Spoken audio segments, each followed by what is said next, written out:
न तख्त न ताज पर दुनिया के सबसे बड़े दानवीर कहे जाते हैं, जिन्होंने अपनी पूरी संपत्ति दान कर दी।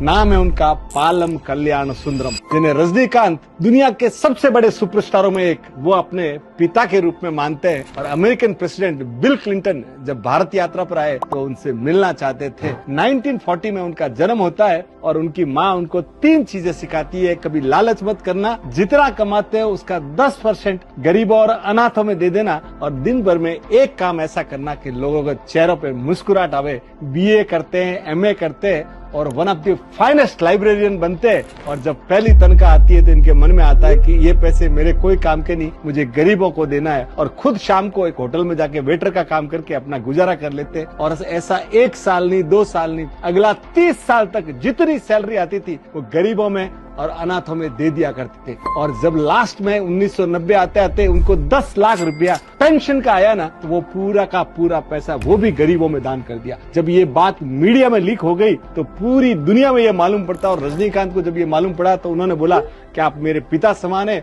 मेरे पाइस गार्डन में आके रहो। तो इन्होंने बोला नहीं, मैं जहाँ हूँ वही ठीक है। इसके बाद इंटरनेशनली जब मालूम पड़ा तो अमेरिका के एक संस्था ने उनको मैन ऑफ द मिलेनियम और 30 करोड़ रुपए का पुरस्कार दिया। आप सही सुन रहे साहब, 30 करोड़ रुपया। और उन्होंने 30 करोड़ का 30 करोड़ वो भी गरीबों में दान कर दिया। सर, ऐसे व्यक्ति है जिन्हें इंडिया की बेस्ट लाइब्रेरियन का अवार्ड दिया गया और 2023 में पद्मश्री से किया गया। और इसीलिए रजनीकांत कहते हैं कि इंसानियत का अगर सबसे खूबसूरत चेहरा अगर आपको देखना है कोई, तो वो है पल्यामी कल्याण सुंदरम। वो कहते हैं साहब, पैसा जेब में अच्छा लगता है, दिमाग में नहीं। Thank you sir, thank you.